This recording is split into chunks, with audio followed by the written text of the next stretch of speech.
Televisa presenta.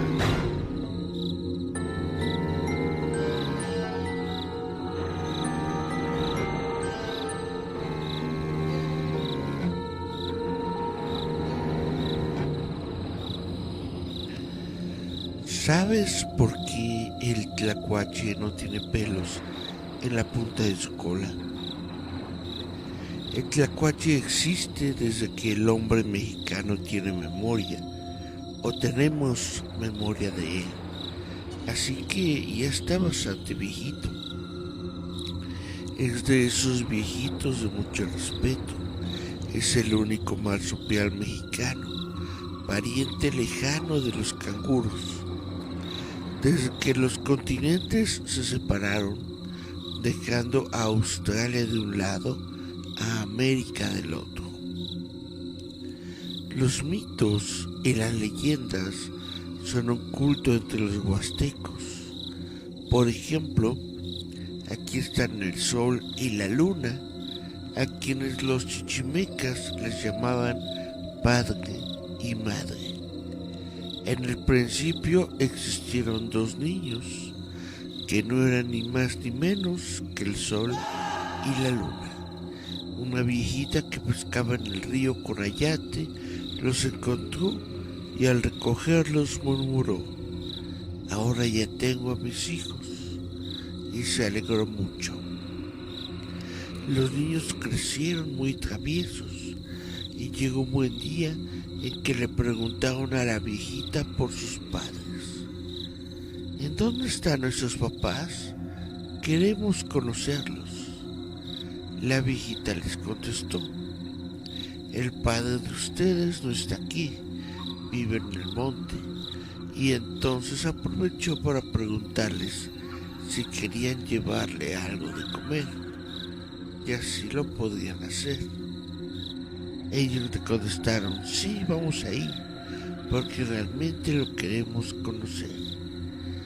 La ancianita preparó la comida y les indicó a qué lugar le llevaría, y entonces fueron a llevarla.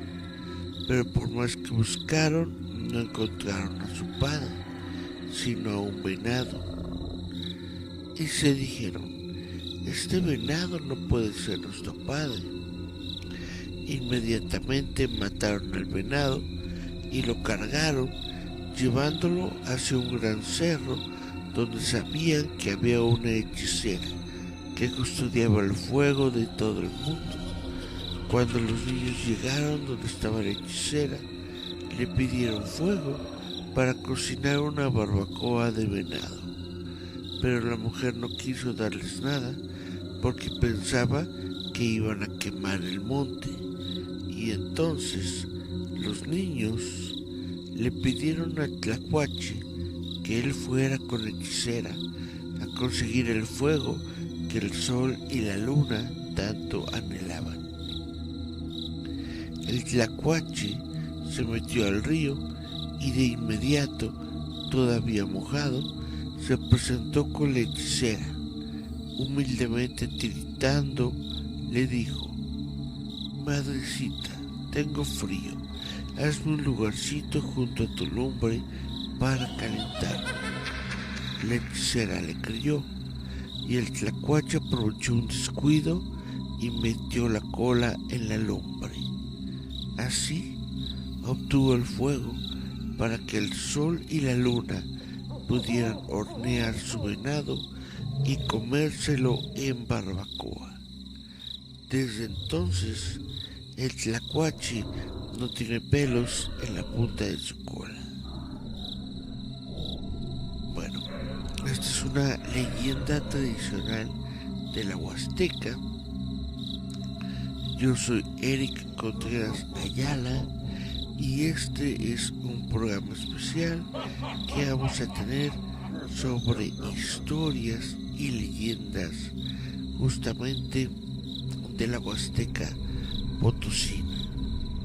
Por ejemplo, cuento una leyenda que hace muchos años, en época prehispánica, los huastecos fueron castigados por los dioses al ver su soberbia, por lo que no aceptaron el sacrificio de la doncella Caimali. Entonces se formó en las profundidades del sótano sagrado un monstruoso remolino. Los días fueron amargos para los huastecos. Primero llegaron 7 plagas que aniquilaron a los jefes guerreros.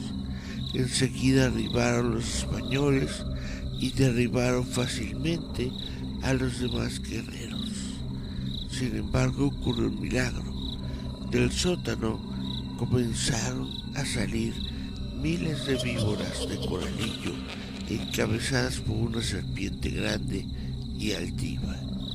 Este era Calmali, quien había escapado de los dioses para salvar a su pueblo.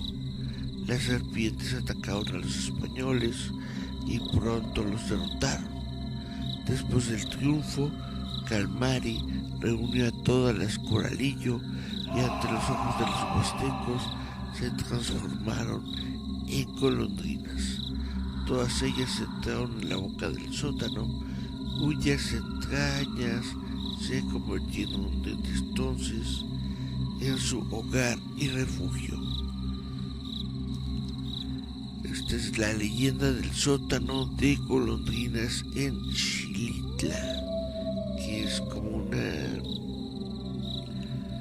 un lago que se encuentra oculto entre el bosque, y justamente a este lugar se le llama el sótano de las golondrinas en Xilitla. Pues ¿por qué vamos a hablar de historias y de leyendas potosinas? Pues es justamente porque el día de hoy tuvo su cumpleaños nuestra amiga Sonia Ivette, que es de esta zona que le gusta tanto la Huasteca Potosina. Y pues básicamente San Luis Potosí es un estado con ciudades de más de 400 años de historia, donde confluyen diversas culturas y regiones, lo que lo hace un lugar idóneo donde florezcan el mito y la leyenda, géneros menores de la literatura que a veces no son valorados, pero que tienen una importancia significativa como testigos de las creencias y culturas de un pueblo. Y pues entonces este es un intento de rescate de la oralidad y la creencia de los potosinos a través de los mitos y las leyendas. Esta solamente es una versión de dichas leyendas, no representan la versión absoluta o definitiva, pues esa es la naturaleza de la leyenda, quien toma vida y se transforma con la intervención de otras personas. Vamos entonces a leer la leyenda de la loca Zule.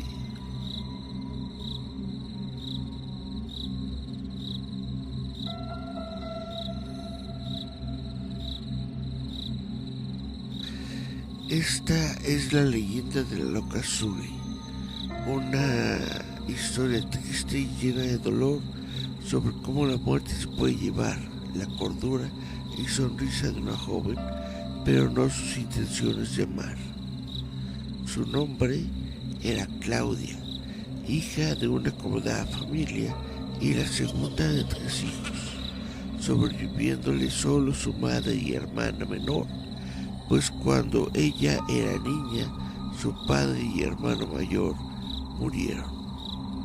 Cuando ella fue jovencita, se caracterizaba por ser una muchachita muy risueña y alegre, ataviada siempre de vestidos elegantes que resaltaban su belleza. Fue entonces cuando conoció a Rodolfo, su primer y único amor. El noviazgo entre Claudia y Rodolfo fue duradero. La relación se mantuvo por el paso de los años, terminando por prometerse amor eterno que se consumaría con los votos matrimoniales. El día que Rodolfo le propuso matrimonio, le entregaría a Claudia un anillo de oro blanco engarzado con una acerina negra, el cual le había pertenecido a su abuela y regalado a él por su madre. Rodolfo le pidió a Claudia que le prometiera amarlo por siempre, pasara lo que pasara, promesa que Claudia juró cumplir. Se llegaba el día de la boda, la cual se realizaría en el templo de San Miguelito. Por ser Claudia originaria de ese barrio, sin embargo, el novio nunca llegó. Los invitados estaban desconcertados y Claudia intentaba aferrarse a la idea de que su Rodrigo llegaría y la desposaría. Algunos rumoreaban que Rodolfo había huido de su compromiso, otros que había muerto, pero como no era originario de los rumbos en los que vivía Claudia, nunca se supo qué pasó con él. Claudia no perdió en ningún momento la esperanza de que su amado llegaría por ella y continuamente le decía a la gente que no podía ir a tal o cual lugar porque si no, Rodolfo no la encontraría. Su familia se llenó de una enorme tristeza cuando se dio cuenta que Claudia había perdido la cordura. Ya no vivía en este mundo y parecía quedar atrapada de por vida en el día de su boda. A menudo se ponía su traje de novia e iba al jardín de San Miguelito o a la plaza de armas a sentarse en una banca y esperar a que llegara su amado. En muchas ocasiones, cuando veía a un joven parecido a Rodolfo, le gritaba: «Rodolfo, ¿por qué tardaste tanto en venir por mí? Estoy lista para que nos casemos». Muchos hombres, por compasión, le seguían la corriente y la cuidaban temporalmente. Otros, más crueles, se aprovechaban de ella, pero Claudia nunca se quedaba mucho tiempo con ellos. Debido a que su apellido era Suley, la gente comenzó a llamarla la loca Suley, quien a veces solo se posaba triste entre las plazas y jardines de San Luis Potosí, y otras persiguiendo muchachos mientras les gritaba: «Rodolfo, ven». Siempre lucía el anillo que Rodolfo le había regalado, y aunque se vestía elegantemente, su vestido favorito era el de novia. Así vivía el resto de su vida hasta que falleciera aparentemente de causas naturales o, como muchos decían, de tristeza. Fue enterrada en el panteón El Tecuán, el cual se encontraba tras la iglesia de San Miguelito y el cual era retirado para dar paso a la modernización de San Luis Potosí, convirtiéndose ahora en la Escuela Manuel José Otón. En los restos del desaparecido panteón, un joyero del mercado de la Merced había encontrado el anillo de oro blanco con la acerina engarzada, el cual ofreció a la Virgen de la Soledad y la cual ahora porta en su mano izquierda. No se sabe bien qué sucedió con Rodolfo y si Claudia terminó sus últimos días sumida en la melancolía o en un mundo donde su amado Rodolfo siempre la acompañó. Lo que es cierto es que esta es una de las historias más tristes que se cuentan en San Luis Potosí. Vamos a ver y tenemos mensajitos. Dicen, era su ley. Buenas noches, dice Cari Santiago. Hola Cari, ¿cómo te va? Miguel Ángel Velázquez Morales dice buenas noches. Hola, ¿cómo te va Miguel Ángel? Julieta dice es un alien junto al Yoda. Se interfiere a este es otro Yodita. Es un Yodita de peluche que me dio muy de... ¿cómo se llama? De Tupper Gourmet en mi cumpleaños en la noche pasada. Dice Julieta, lo más bonito de ahí es el jardín colgante. También dice Julieta, cuentan las historias de brujas y nahuales. Ahorita vamos a ver si encontramos una de esas. Dice Julieta, más vale ser amado, sea un brujo o nahual, que se vuelva puerco. Y dice, ese Rodolfo suena a que se les va, a que le va a la América. Y después dice, ¿esa Zuley estaría loca o realmente era una niurquita? Dice, ¡buh! ¿Dónde los muertos enterrados en la escuela? Más vale ahí espanten. Muy probablemente sí. Dice Miguel Ángel, el corazón está de miedo ir a la escuela. Y dice Julieta, mejor hablar del centro comercial de Querétaro. Ahí mataron a un fulano y a 2 morritos en un asalto. Cuéntanos, Julieta, cuéntanos tu historia.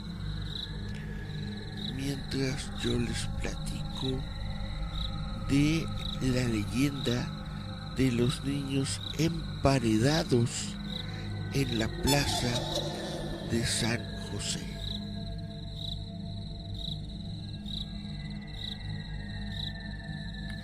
Dicen que niños fueron enterrados en las columnas de la presa de San José en San Luis Potosí para que sus espíritus lloraran cuando la presa estuviera a punto de reventarse.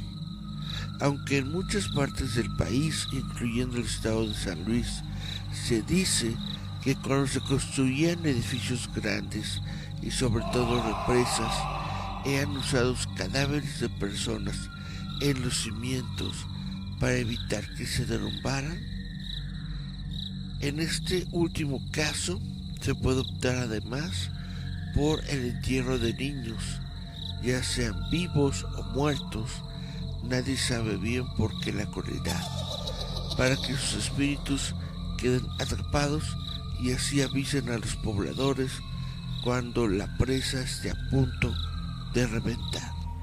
Por otro lado, las obras de construcción de la presa de San José iniciaron en septiembre de 1863, concluidas en el año de 1907, fueron dirigidas por el ingeniero José María Siliceo.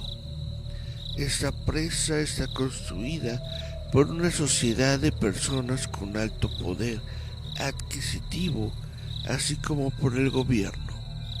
Reemplazaría la presa de la Constancia, la cual era de una capacidad menor y se había construido en el siglo pasado. Sin embargo, y a pesar de estar involucrados personas de la alta sociedad, lo esotérico y el espiritismo estaba presente en las personas de la época, quienes, preocupados por la resistencia de la presa, decidieron que se hiciera todo lo posible para garantizar su durabilidad. Algunos dicen que se le pagó a gente muy pobre por los cadáveres de los niños, sin que se les dijera para qué serían usados, pero prometiéndoles que servirían para una causa noble. Otras historias señalan que los niños estaban vivos y que podían ser de hasta 4 años. A los niños vivos se les ponía en un hueco en las columnas, donde con dulces los mantenían calmados para poder encerrarlos con ladrillos. Aparte de los niños, cadáveres de cualquier tipo se utilizaban en los cimientos de la presa para que ésta resistiera, y en caso de que no, los espíritus avisaran. Se dice que solo una vez los niños han llorado, y esta fue en la noche del 14 de septiembre de 1933, un día antes en que la presa de la Constancia se reventara y causara muchas muertes en la ciudad. Según pobladores cercanos, se escuchaban en el aire gemidos de niños que inferían que la presa se reventaría. Sin embargo, nadie le prestó atención a estos sonidos, sucediendo la tragedia un día 15 de septiembre de 1933, cerca de las 11 de la noche.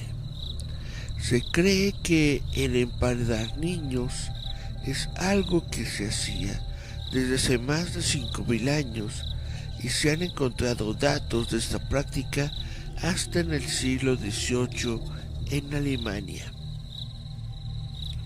En México no se ha documentado mucho la realidad de dicho mito, pero se han encontrado esqueletos de personas enterrados en las paredes de varias casas y templos que datan de más de 200 años, por lo que emparedar personas en una presa parece algo muy probable.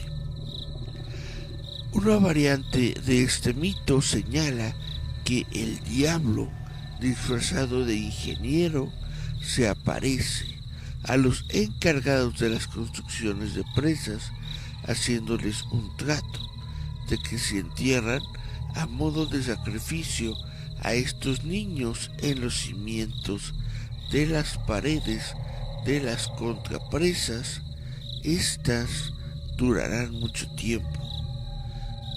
Este es un trato a los que accedían muchas veces los encargados de las construcciones. Recientemente, la presa de San José, que tiene más de 100 años de haber sido construida, presenta algunos problemas, pues grandes cantidades de lodo impiden que ésta cumpla con su potencial de capacidad. Pero quizá esto sea lo mejor para no retar las paredes centenarias de la construcción. Actualmente, cuando llueve mucho, es necesario abrir las compuertas de la presa constantemente para evitar que se desborde. El miedo de que ésta se reviente ha aumentado en la población conforme pasa el tiempo. ¿Por qué? Alguna vez se escucharán los lamentos de las almas de los niños anunciando que la presa de San José se reventará.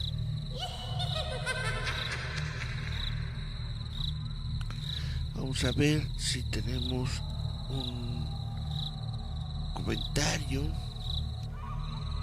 Dice Miguel Ángel Velázquez Morales: creo que siempre hacen eso, entierran a alguien vivo para que dé aviso.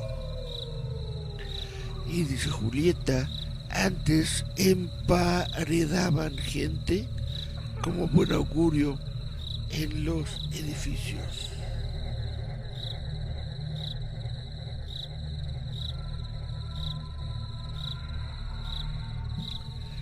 Dice: aquí en México hay varios lugares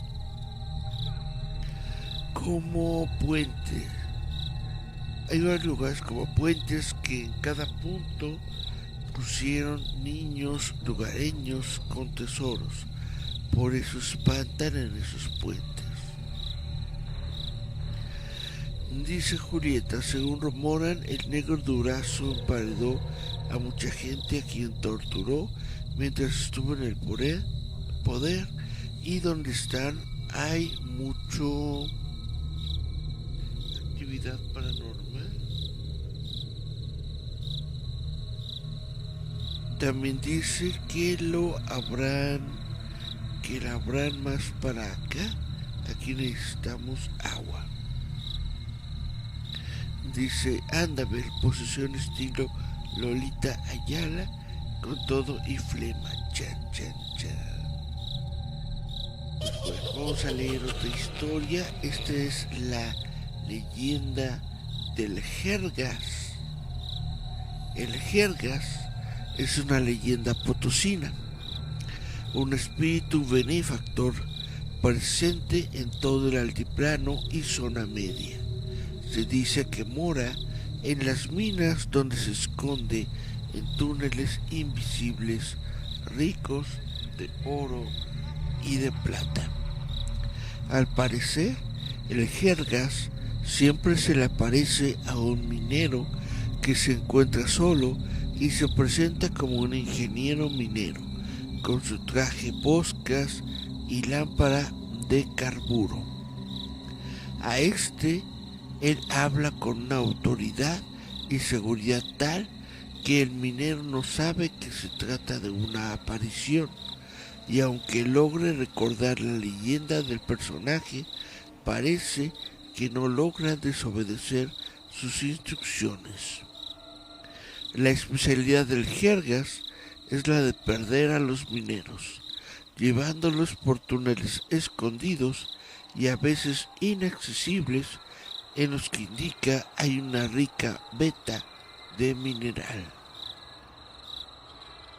A veces solamente coloca a los mineros en lugares extraños muy metidos en la mina, sin que a pesar de realizar excavaciones se encuentre rastro alguno de un buen lugar para extracción.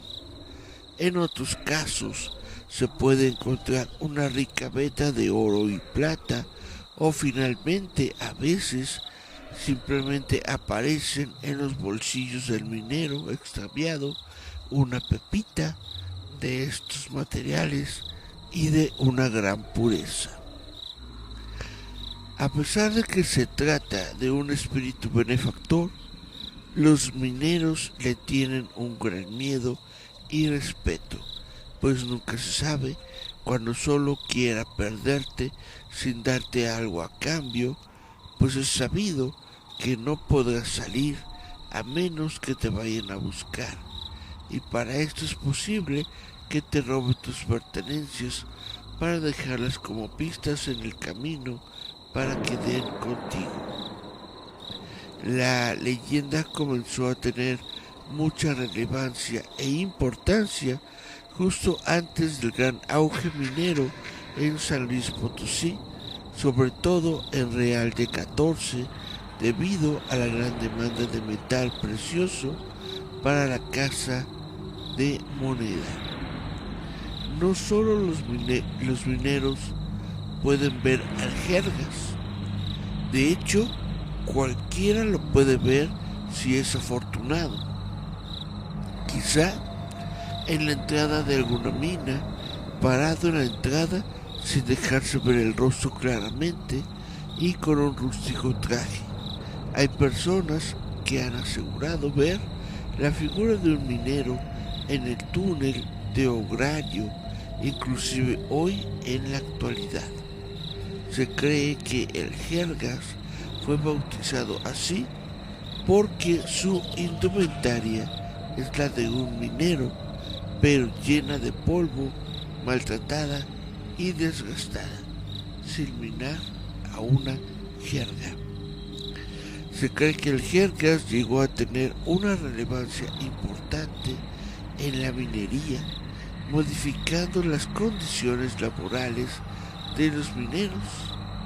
pues jamás un trabajador aceptaba andar solo en los túneles por miedo de que se le apareciera el espíritu, ya que como condición para que se presente se debe estar solo. A pesar de el mayor de los casos, el jergas no lastima al minero y le da una recompensa.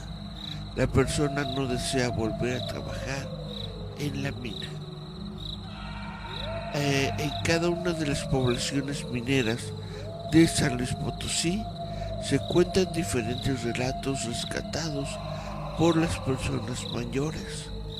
En especial, en Real de 14 se le ha atribuido la capacidad de actuar fuera de las minas, sobre todo en el monte de los alrededores del pueblo o cerca del cementerio, aunque aquí no es tanto una amenaza.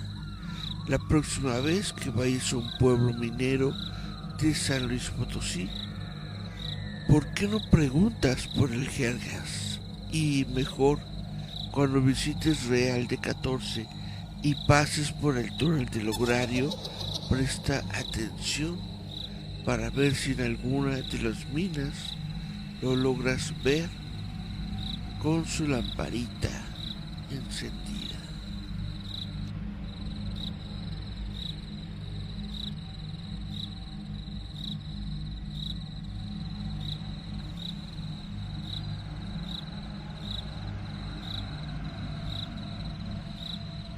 Dice Julieta, el jergas, yo entendí el Gert. A lo mejor el Gert anda por aquí, no lo sabemos. Puede que llegue a ser una aparición, pero de esas que son silenciosas. Dice Flores, Oli con otro Facebook, pero llegué. Hola, ¿cómo te va? ¿Qué nos cuentas?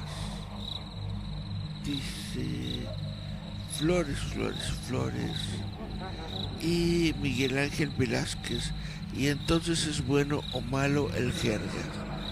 Pues se supone que no es malo porque nunca le ha hecho daño a nadie, pero pues no es tan bueno porque le gusta espantar a la gente dejándolos encerrados en adentro de la mina, en un lugar en donde no es fácil que alguien más pueda encontrarte. Dice Guillermo Green Hornet, Nel, no pregunto nada, me vayan a hacer algo. Y después dice Cari Santiago, intenso. Dice Guillermo, bueno, Real de 14, sí está chido. Es el nombre de una banda, ¿no? También. Dice Julieta, queremos cuentos de Chanequis. Dice, queremos cuentos de Chanequis, déjame ver. Vamos a darle a la leyenda del Callejón de las Manitas. Esta es una leyenda de San Luis Potosí que dejó de ser de las más famosas en algún tiempo. Ahora ha sido olvidada por las nuevas generaciones que no conocen este terrible lugar. Eran los años de 1850 en la ciudad de San Luis Potosí. Procedente de Nuevo León, el padre Antonio Gómez González se encontraba residiendo para dar clases en el antiguo Colegio Guadalupano Josefino, ahora conocido como la UASLP, y quien era muy querido por la comunidad por su vocación de enseñanza. Sin embargo, esa vocación se transformaría en un ímpetu por servir y evangelizar lejos de las bibliotecas y los salones de clases, por lo que aprovechando sus vacaciones, un día de noviembre de 1850, el padre viajó a San Miguel el Grande y Tierra Nueva. Para esta industria se hizo acompañar por dos jóvenes muy pobres llamados Manuel Salas y Cruz Castañeda, quienes la apoyaban y servían fielmente. Tras haber pasado cerca de un mes y medio de su viaje, se decide regresar a San Luis Potosí, pero por alguna razón que nunca se supo, decidió residir en una casa ubicada en el Callejón de la Alfalfa, en el ya inexistente barrio de la Alfalfa. A su llegada el 13 de enero de 1851, el padre se dispuso a tomar un descanso, mientras que los jóvenes salieron a disfrutar la noche en los comercios que la ciudad ofrecía. Tras regresar, se encontraron una horrible escena, ya que el padre Gómez había sido asesinado a sangre fría. De inmediato comenzaron a solicitar ayuda y al encontrarse cerca del hospital y cuartel militar, varios soldados y enfermeros acudieron a prestar auxilio, pero lamentablemente el padre ya estaba bien muerto. Al principio los jóvenes simplemente relataron que al llegar habían encontrado al padre ya muerto, sin que pudieran ver a él o los asesinos, pero la gente comenzó a sospechar de ellos. Diferentes autores manejan dos versiones. La primera es que con presiones hicieron que ambos se culparan entre sí para reconocer que ellos habían asesinado al padre Gómez a causa de los malos tratos que éste les daba, por lo que decidieron vengarse de él. Otra versión es que realmente fueron siempre inocentes, pero la gente hizo que ambos se echaran la culpa. Lo único cierto es que ambos fueron condenados a ser colgados en la plaza pública, pero además del castigo por ley, se decidió cortar las manos a ambos cuerpos y colgarlas en la cometida del crimen, con un letrero que decía: por asesino sacrílego. Ahí estuvieron por varios días, por lo que la gente comenzó a referirse al lugar como el Callejón de las Manitas. Una vez retiradas, parecía que todo seguía con la normalidad, pero la gente comenzó a decir que a veces se veían las manos de los muchachos colgadas en la pared, o al propio padre recorriendo este callejón. Con el tiempo, la casa fue vendida y todo el terreno expropiado para dar paso a la moderna ciudad de San Luis Potosí. El callejón actualmente ya no existe. Su ubicación actual sería la parte trasera del hospital militar que está por el santuario. Ante la demolición del callejón, nunca más se volvieron a ver las manos colgadas, pero hay gente que dice que a veces se puede ver como manos volando en el cielo, o bien la silueta de un hombre que parece quedarse estática todo el tiempo. Actualmente esta leyenda, a pesar de haber sido una de las más famosas de San Luis Potosí, ha perdido fuerza debido a la desaparición de su callejón. Guau, guau, guau. Y bueno, no sé qué son las guaguas, pero dos compadres se encontraban caminando cerca de la boca del sótano de las guaguas, cuando uno de ellos decide decirle a su compañero que había algo que le quería mostrar y que había en este lugar. Generalmente las personas originarias de la zona evitan acercarse a estos lugares si no es estrictamente necesario.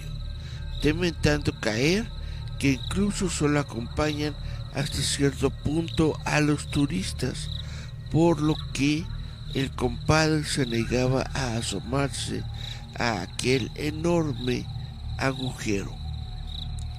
De tanto insistir, uno de los compadres convenció al otro de asomarse, asegurándole que él lo sujetaría de las piernas para evitar que se cayera al pozo, por lo que éste aceptó. Una vez que el inocente compadre se asomó confiado de que su amigo lo detendría, recibió la peor de las traiciones y sintió como su compadre, con sus propias manos lo lanzaba hacia adelante para caer al pozo, gritando tan fuerte hasta que se perdía su silueta de lo profundo del pozo. El mal compadre pensó que ya había acabado con la vida de su compañero, pero la verdad es que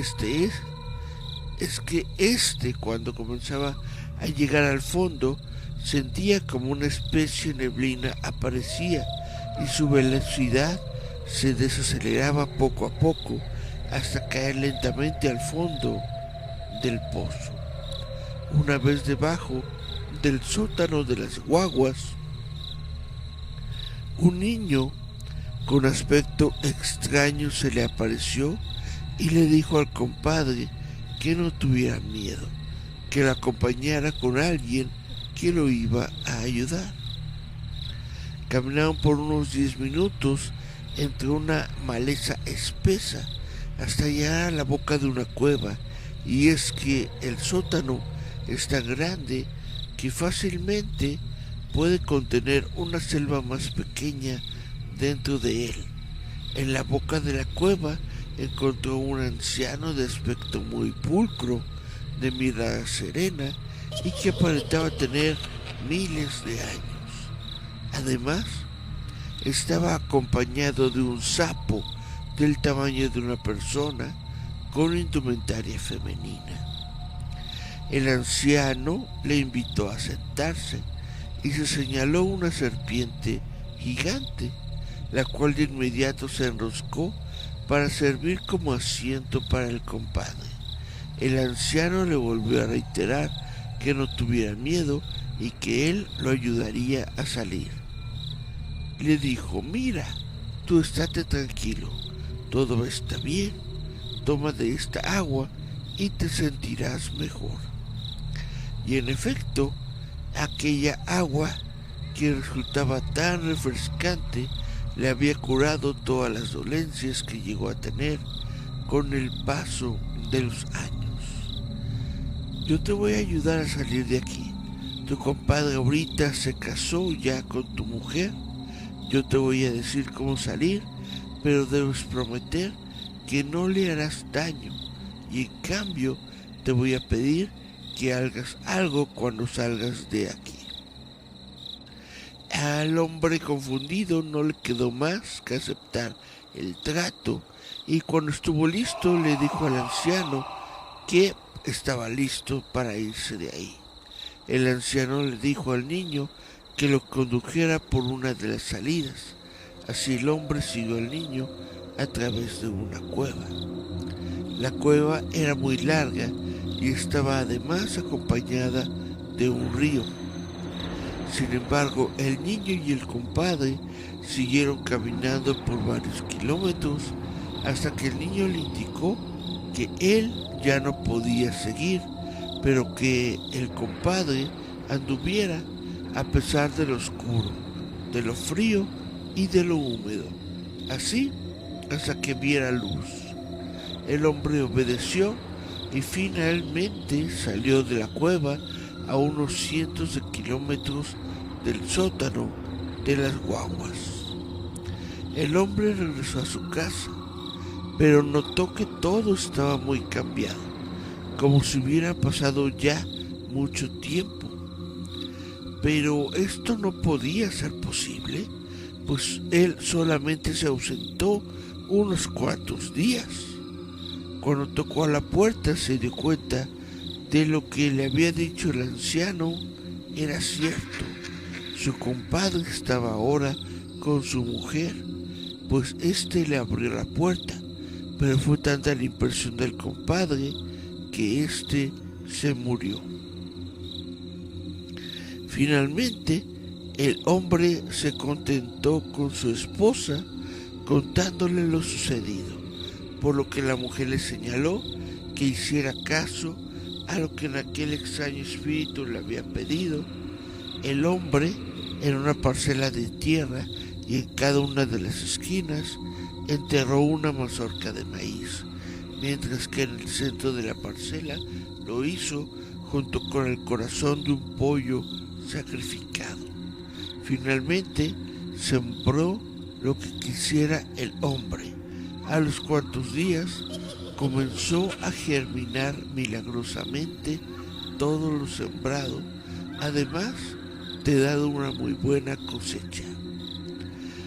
Desde entonces él le enseñó a su familia el ritual de aquel anciano de cómo agradecerle a la tierra por los regalos que le da al hombre. Chan, chan, chan. Chun, chun, chun. Vamos a ver si tenemos más mensajitos en el Facebook.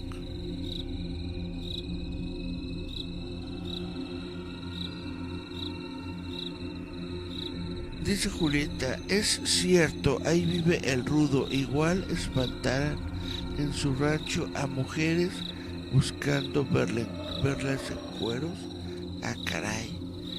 Dice Julieta, o sea que de ahí viene el alfalfa de la pandilla.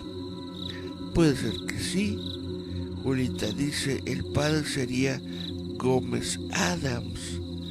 Es probable. Y después dice, fight the power. Dice Sonia Ivette. Dice Ivette, hablando de colgados, hubo una época en que en todo el estado había laureles sembrados donde colgaban a la gente, hasta que el gobierno los mandó quitar. Actualmente solo sobreviven unos en el municipio donde mi papá trabaja. Chan, chan, chan. Dice Julieta, eso es cierto. Incluso se dice aquellos árboles crecían chuecos por los muertos. Chuan, chuan, chuan. Dice Julieta, amiga Robito, no me lo calumnies. ¿Cómo que sapo travesti? Y luego dice, viajes en el tiempo, rapto extraterrestre, o nomás fue una caída en el charco este de, ¿cómo se llama? En el charco de las guaguas. Dice Miguel Ángel Velázquez Morales, tengo que aprender el ritual porque este año no se dio nada en las tierras. Pues bueno, te lo platico según lo que dice esto, según lo que dice el compadre que salió del sótano de las guaguas, es que se debe chun, chun, chun.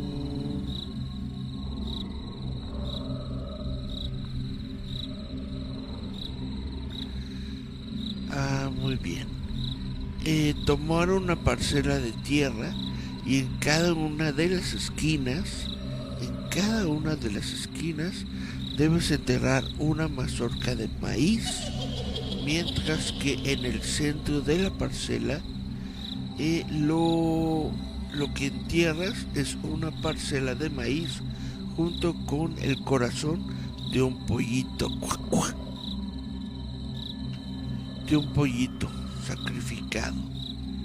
Y finalmente sembrar lo que quieras, pues, en toda la parcela. Este es el ritual que le enseñaron a él. Sí, eso es todo lo que hizo: una mazorca de maíz en cada esquina y en el centro una mazorca junto con un pollito sacrificado. Esto le da como que más pollo, le da el honor a su Suiza, y esto hace que se den mejor las parcelas. Y bueno, se dice que en la época colonial de San Luis Potosí existió una bruja a la que le decían la Maltos, la cual era muy poderosa, que además de dominar las artes negras, tenía un importante puesto dentro de la sociedad potosina. A pesar de ser unas personas que servían a propósitos oscuros, tenía un puesto importante en la Inquisición, teniendo el poder de decidir sobre la vida de las personas, condenándolas a la muerte o a la tortura. A pesar de que existía el toque de queda, ella gozaba de la impunidad de andar a las altas horas de la noche por las calles empedradas de la ciudad a bordo de una carreta conducida por 2 caballos negros. El sonido que hacían las ruedas rechinando sobre las aristas de las calles y el respirar frenético de los caballos helaban la piel de quien lo escuchaba. Mucha gente conocía de su poder, pero nadie se atrevía a hacerle frente por la protección que tenía de las autoridades. Ella residía en lo que ahora se conoce como los Arcos y Piña, un enorme complejo habitacional edificado por una poderosa familia y que prestaba para que la Inquisición pudiera realizar sus horribles oficios. Es aquí donde la Maltos aprovechaba para realizar sus poderosos conjuros, en los que tenía que realizar actos extraños y crueles, los cuales incluso significaban la muerte de personas, pero aprovechando su estatus, ejecutaba a los condenados que a veces ella misma acusaba. Su ambición de poder normalmente requería de más muertes. Un día cometió el error de sacrificar a 2 personas, las cuales pertenecían a una de las más poderosas e influyentes familias potosinas, por lo que ese asesinato ya no fue tolerado por las autoridades. Se le condenó en la Plaza de los Fundadores frente a toda la gente por haber matado a estas 2 personas. Además de acusársele de brujería, la Maltos no se defendió y aceptó todos sus crímenes, pero pidió a cambio, antes de ser ejecutada, que se le permitiera hacer un dibujo en recuerdo de su vida en su morada. Como aún había autoridades que le estimaban, se le permitió. El jefe de policía la acompañó junto con el alcalde, así como escoltas, la acompañaron hasta su habitación. Aquí, la Maltos comenzó a dibujar una carreta con caballos negros, igual a la que ella siempre usaba para recorrer las frías noches de San Luis Potosí. Pero Una vez terminado el dibujo, la gente quedó horrorizada cuando vio cómo aquello cobraba vida y se salía de la pared. Así, la Malthus aprovechó el asombro de todas las personas para subirse en tan horrible carruaje y con un grito ordenar a los caballos avanzar. Lo más terrorífico fue cuando el carruaje voló incorpóreamente hacia la pared hasta perderse, mientras la Malthus se despedía con una horrible risa. Algunos autores manejan que la Malthus reconoció siempre su maldad y las culpas que sobre ella cernían. Por eso jamás juró venganza en contra del pueblo potosino por condenarla. En el edificio Ipiña es bien sabido que son muchos los fenómenos sobrenaturales que suceden. Quizá espíritus de la gente torturada y sacrificada por la Inquisición o por la Malthus, o quizás se trata de almas perdidas, incluso de otras épocas, con historias propias. Guau, guau, guau. Ustedes probablemente han escuchado esta historia que sigue, es la de El Tren de la Muerte. Esta leyenda sucede en Real de 14, San Luis Potosí, en el año 1972, el día 5 de octubre, cuando aún se utilizaba el sistema ferrocarrilero mexicano para transportar pasajeros.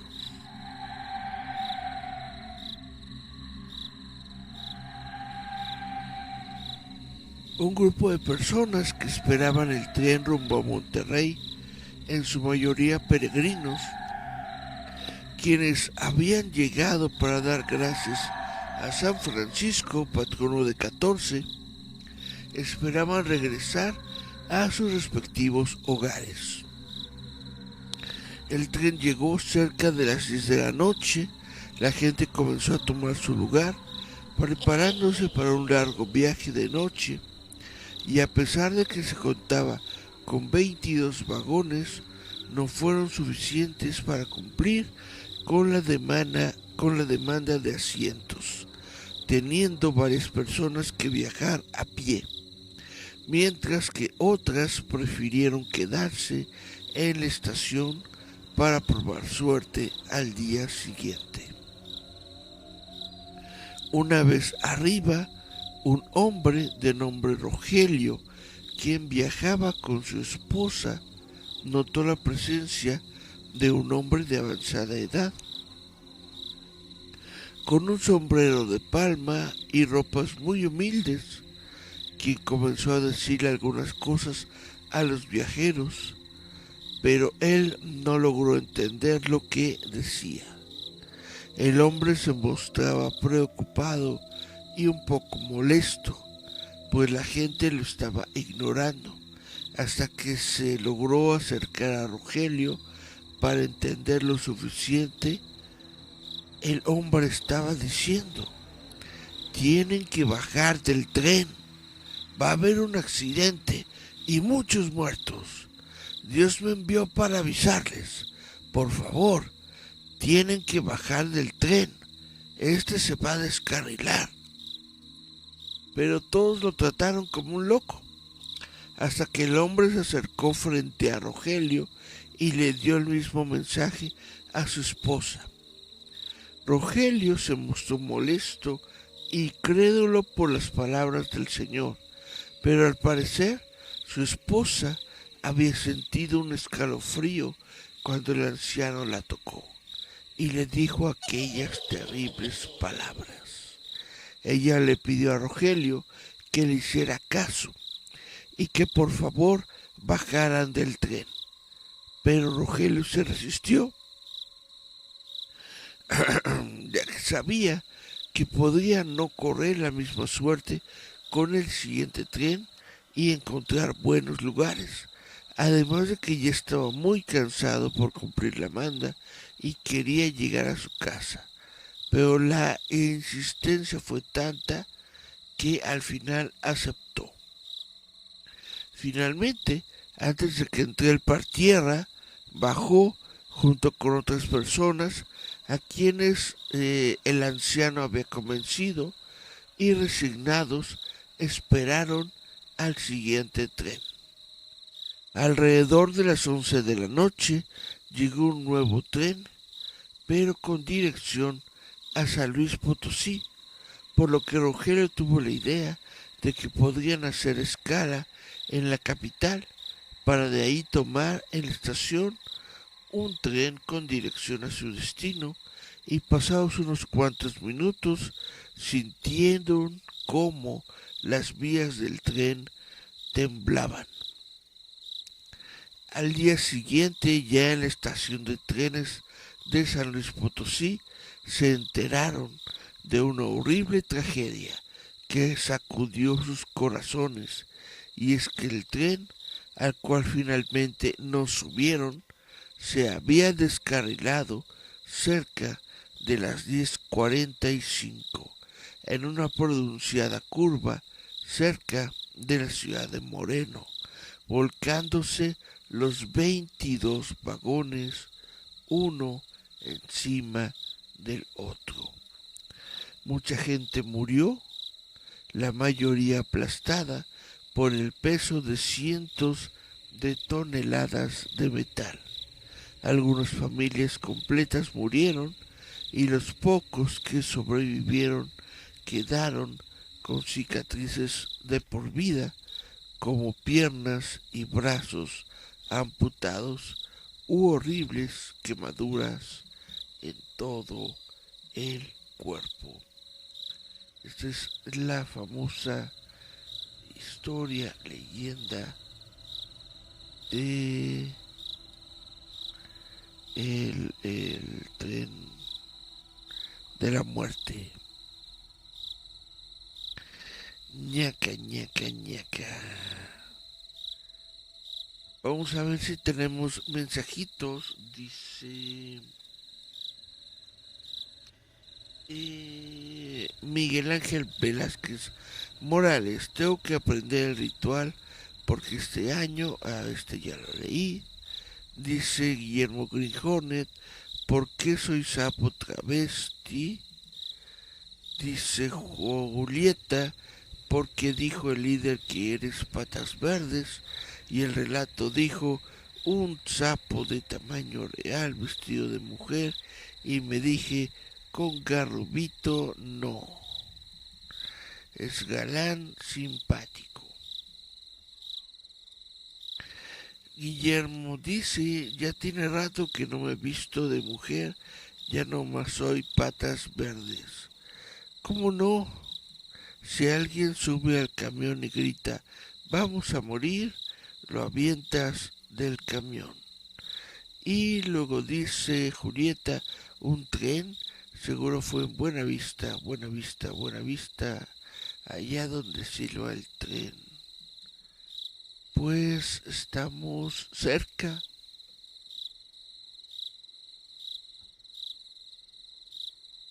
Estamos ya en la hora, estamos a la 1 de la madrugada, ya de este sábado, sabadito 19 de agosto.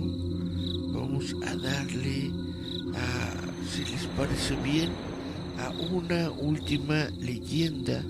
Esta es la leyenda de la bruja Mariana. Mariana. Esta leyenda ocurrió en San Luis Potosí alrededor de 1735. La República de San Miguel se encontraba conformada por 53 familias gobernadas por el señor Juan Macario, quien además era el gobernador del barrio de San Miguelito y el mayordomo de la cofradía de la fábrica matriarcal de la nueva iglesia. Esto lo hacía responsable de la construcción de la iglesia, así como determinar las cúpulas y todo lo relacionado con el edificio. También era hermano del mayordomo de la cofradía de la Santísima Trinidad, responsable de administrar todos los bienes de la iglesia, así como responsable de cuidar el culto. Don Juan Macario, en su papel de cacique, era responsable de mantener el orden en la comunidad, gozando de todos los privilegios que esto significaba, pues su honorabilidad era incuestionable. Los frailes de la iglesia eran contentos con su trabajo, pues constantemente incrementaba las riquezas del templo. Sin embargo, en este lugar no solo reinaba la luz de Dios. Al poniente de la iglesia, a unos metros de la iglesia, existía un pequeño camino que actualmente lleva el nombre de Miguel Barragán. Era apenas una calle, pues no tenía salida y topaba con matorrales y terrenos, ya que la calle de Fernando Rosas aún no existía. En este lugar apenas había un par de casas, y en una de ellas se acomodó una señora de nombre Mariana, o así decía ella que se llamaba. Por su costumbre y acciones, la mujer no era bien vista por la sociedad, pues había sido expulsada de los pueblos de San Sebastián, de Tlaxcala y de Tequisquiapan. Esta mujer, de acuerdo a escritos antiguos y pláticas de la gente, era morena, aparentemente de unos 40 años, de pelo largo, oscuro y rizado, estatura media. Dicen que sus ojos eran cautivadores, pues decían que quien se atrevía a mirarlos quedaba cautivado, pues en lo profundo de su mirada se apreciaba un mar de pozos oscuros y sin fondo. Una vez instalada en el callejón de la zanja, solo utilizaba utensilios sencillos. Todo lo demás que necesitaba sabía encontrarlo o fabricarlo de buena manera. Un petate y unas cobijas eran su cama, unas tablas a manera de mesa, unas velas, un fogón y unas cazuelas era todo lo que ocupaba. A pesar de los oscuros y alejado que era el callejón, Mariana no tardaba en hacerse de clientes que la visitaban por sus trabajos, pues ella sabía realizar bebidas curativas, o en otros casos aquellas bebidas que hacen enfermar a la gente. Dichas acciones llegaron a oídos de Fray Joaquín, quien sintió la obligación de denunciarla con las autoridades para hacerle un juicio sumario, o al menos llevarla a la casa de la Maltos. Pero finalmente decidió no hacer nada, pues pensó que aquellas visitas que se realizaban al callejón, incluso de noche, traían mucho beneficio a la parroquia. Juan Macario se enteró de los chismes, pero tuvo que intervenir, pues su puesto de gobernador estaba en juego. Además de ser una persona muy valorada por todos, incluso por los indios, él decidió encaminarse a la casa de ese callejón en compañía de 2 ayudantes, y al entrar a la morada encontró extraños muñecos de trapo atravesados con espinas, plumas amarradas, polvos, pastas y unciones. De todas estas pruebas a la vista, Macario tomó del brazo a Mariana y la llevó a la improvisada cárcel para mujeres. En el lapso entre la casa y la cárcel, Mariana entabló palabras y cruzó mirada con Macario, pero nadie supo de qué hablaron. Una vez en la cárcel, se le preparaba para días después acusarla de brujería e idolatría, por lo que podría ser sentenciada a la muerte, o al menos a vivir encadenada de por vida. Ella solicitó hablar urgentemente con Macario, pues alegaba que se trataba de meras cosas que se decían que no tenían ninguna importancia. Al principio Macario se resistía a acudir al llamado, pero después de tanto meditar lo aceptó y cruzó el pueblo para visitarle en la cárcel. Nuevamente nadie supo de qué hablaron, pero tras aquella plática Macario decidió dejarla libre. Al pasar los días, el comportamiento de Macario había cambiado mucho. Abandonaba sus deberes como gobernador y comenzó a recaudar recursos únicamente para él. Dicen que Mariana fue instruida por su abuela, quien fue una antigua chamana, quien había vivido más de 100 años. La esposa de Macario fue a quejarse con Fray Joaquín, debido a que éste se comportaba de manera extraña e incluso se había alejado de ella misma y se fue a vivir con Mariana. Fray Joaquín decidió ir a la casa, pero solo encontró a Macario, maldiciéndolo y agrediéndolo, por lo que decidió irse. La gente se enteró de lo ocurrido y acudieron a la iglesia para verificar las cuentas de esta y encontraron todos los robos cometidos por Macario, así que enfurecidos acudieron al hogar de Mariana, comenzando a lanzar piedras contra la casa, pero nadie abría. Entre varios levantaron una gran losa y entraron a punto de lanza contra la puerta para derribarla, pero al final un templo hizo que todos cayeran.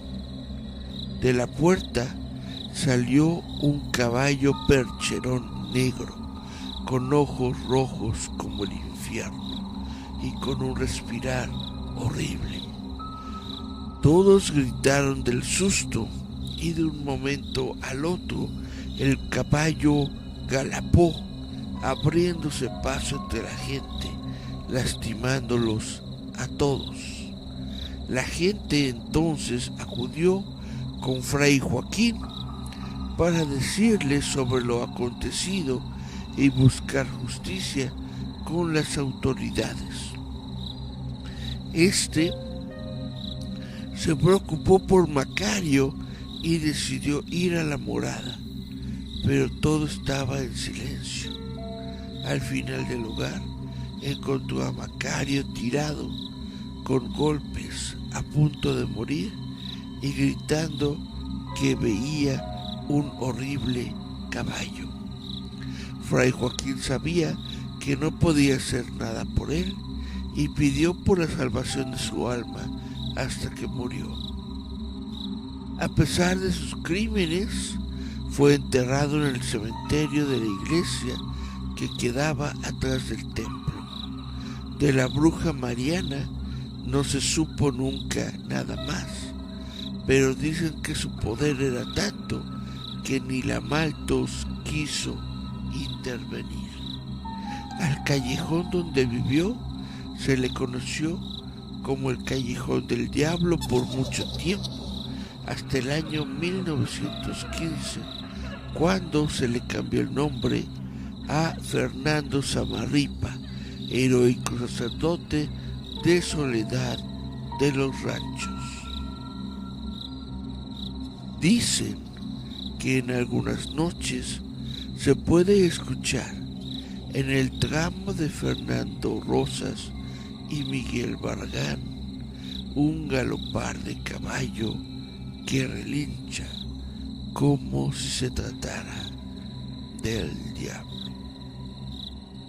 Y bueno, con esto yo creo que concluimos el día de hoy, el programa de hoy dedicado a leyendas e historias de la Huasteca Potosina. Este es un programa dedicado pues al cumpleaños de Sonia Ivette. Muchas felicidades por tu cumpleaños. Ahí me saludas a la bebé Sofía. Y vamos a ver si tenemos mensajes en las redes sociales. Dice Julieta, la una, ya debo salir a robar. Me persigno y alarde duro contra los cristianos.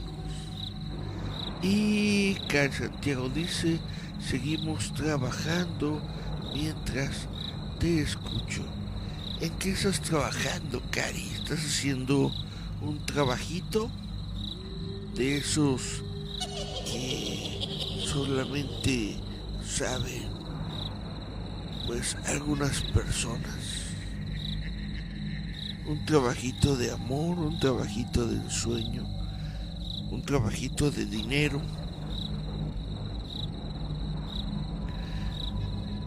Pues bueno, esto fue Visitantes Nocturnos. Yo soy Eric Contreras Ayala. Esto ya es la 1:15 de la madrugada.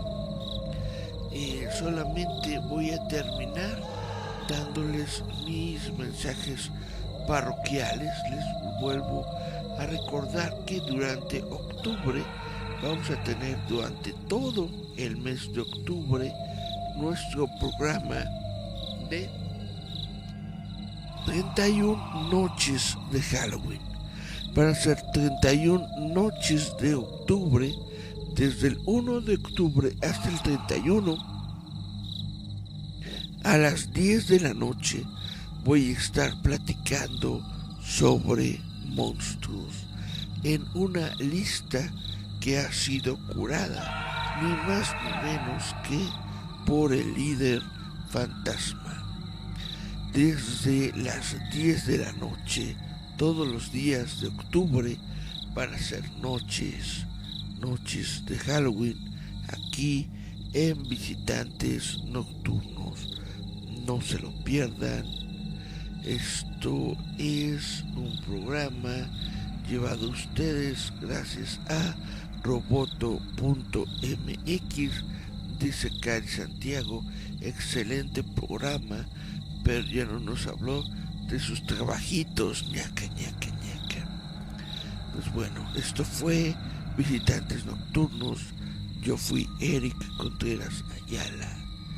Nos escuchamos, nos vemos la próxima semana aquí en la misma señal, en el mismo canal, facebook.com/roboto mx.